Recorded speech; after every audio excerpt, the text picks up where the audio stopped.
if you're new here, hi, my name is Nikki. I make cleaning and organizing videos with decorating and toddler crafts sprinkled in. In today's video, I organized and refilled a lot of things we use on a daily basis. I also made a new letterboard sign, an all-natural diaper rash cream, which turned out so-so. I'll talk about it more later on. And fudgy avocado pumpkin patch brownies, which we'll definitely be making again.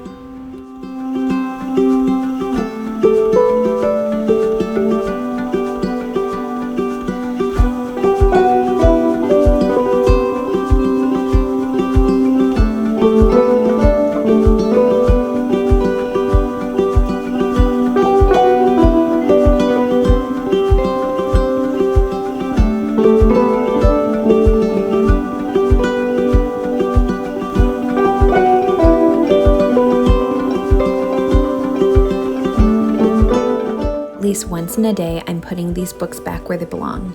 Every day, my youngest is in here going through them. She sits on the floor and turns all the pages, looking at all the pictures. I can't even be mad. My husband and I love books. And I'm so glad that the kids do too.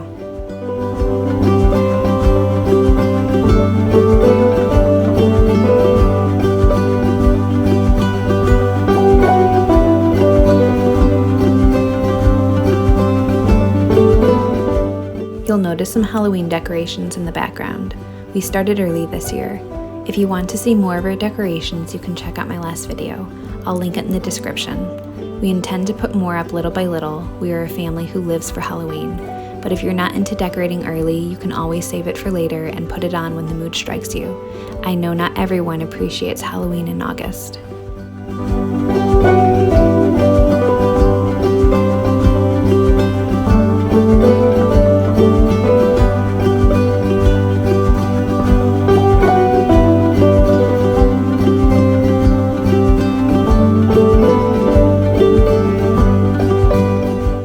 I do a load of laundry a day to keep the mountain away, but I will admit it is my most neglected chore. It is so nice though to open my drawers and see exactly what I need. Eye on the prize.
It doesn't matter what I do, there will always be some sort of toy explosion.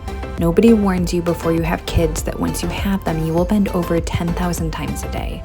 Whether you're changing a diaper, picking up a kid, picking up toys, cleaning a spill, putting on shoes, socks, etc. I'm not even sure who to thank for this hack, but for these toy explosions, this is a back saver. You sweep them. A broom can not only sweep dust, but toys as well. Once the toys are swept into a pile, you're only bending down once to pick them up.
I am always apologizing for my couch. Once again, I'm sorry you have to look at it. We did end up purchasing a cover for it. Maybe I'll put it on in a future video so you can see, but it will be a video about why couch covers aren't worth the money if you have kids. It looks okay immediately after you put it on, but if you're planning on sitting on your couch more than a few times in a day, it's not worth it, at least in my opinion. If you have a cover and you love it, I'd love to know where you got it. We got ours from Amazon.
I'm using my own DIY cleaner. It's 1 part water to 1 part rubbing alcohol, a few drops of Dawn dish soap, and 5 drops of lemon essential oil.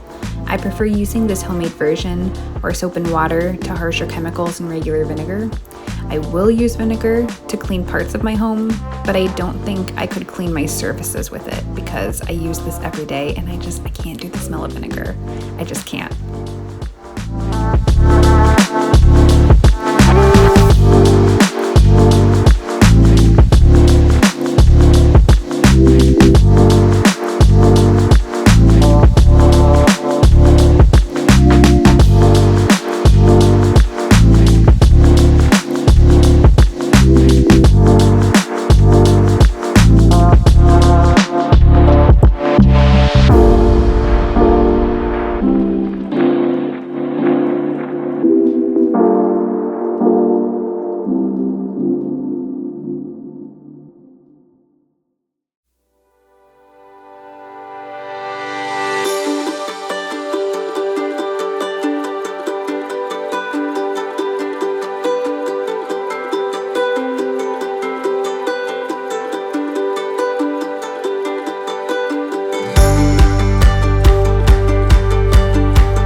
I've always done motivational or funny quotes on my letterboard.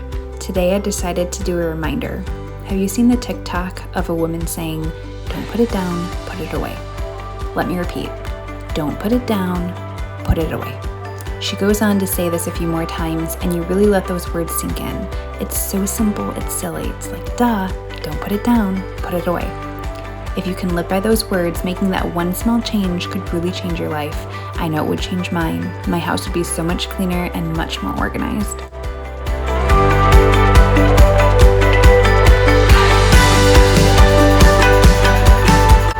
My youngest is 16 months old and is on her 7th yeast diaper rash in just a few short months. We never had this problem in Arizona. We recently moved to Georgia in the spring, and it's our first summer here. I suspect it's the humidity. I'd like to avoid putting medicated ointment on her if I can help it, because this is happening so often now. So I'm going to whip up an all-natural cream with ingredients I have on hand. I know that coconut oil is antibacterial and tea tree oil is an antifungal, and I read that bentonite can also help with yeast diaper rashes. I had all ingredients on hand from when I was making my own deodorant. I melted my coconut oil using a double boiler system. I don't have a double boiler, so I'm using a glass bowl I placed in a saucepan with water. It melts very quickly. I don't want to overheat it, so I take it off the burner before it melts completely. You don't want to burn off the medicinal properties of the oil, but you want it in its liquid state. Then I added the bentonite. And spoiler, this recipe works so-so. And I believe it was due to this step right here. If you're doing this recipe at home, I would do 1 part coconut oil to 1 part bentonite, or even 2 parts bentonite. This was way too much bentonite. The more bentonite you add, the more solid your mixture will become once it's cool. If you've never worked with bentonite, it's important you don't use a metal spoon to stir. I used my kid's plastic spoon because it was handy. A tiny rubber spatula would be perfect. I put in 2 to 3 drops of tea tree oil. Babies have sensitive skin, so I wouldn't do any more than 3 drops. I used this for 4 days before I threw in the towel. It seemed like each day the mixture got firmer and firmer, and by the time I got to the bottom, it seemed like there was hardly any coconut oil.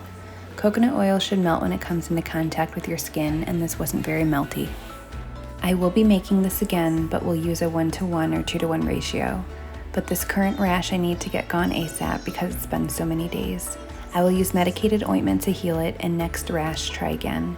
If anyone has any all-natural diaper rash cream that helps with yeast diaper rashes, I'd love to hear from you in the comments. Here in Georgia, it doesn't start cooling down until November, so I'd love to try a recipe that you've already tried and know works.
We are making fudgy avocado pumpkin patch brownies. Mash 2 ripe avocados well so there are no chunks. Add 3/4 cup of sugar, a 1/2 cup of cocoa powder, 2 eggs, 1½ teaspoons vanilla extract, 1 teaspoon baking powder, and a 1/4 teaspoon salt. Mix until smooth and then stir in the chocolate chips. We used a 1/2 cup. Bake at 350 for 35 minutes and wait until cool to do your icing.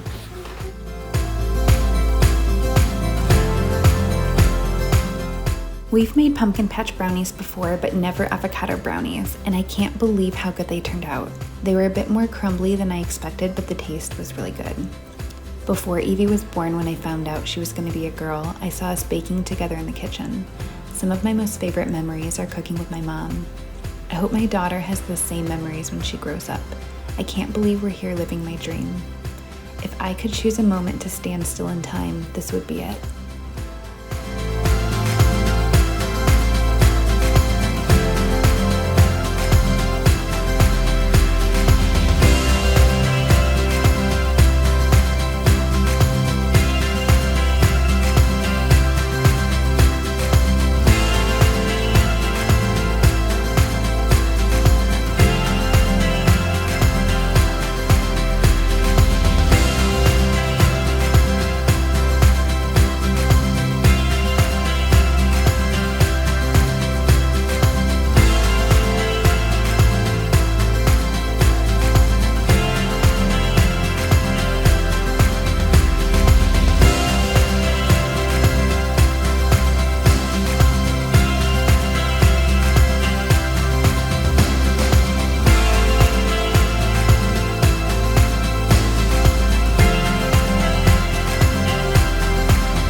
Thank you so much for watching. If you liked this video, give it a thumbs up. If you'd like to see more videos like this, please consider subscribing. We'll be putting up more fall and Halloween decorations soon, and I have a few toddler crafts planned and some fall recipes to try. I hope you all have a wonderful day. See you in the next one.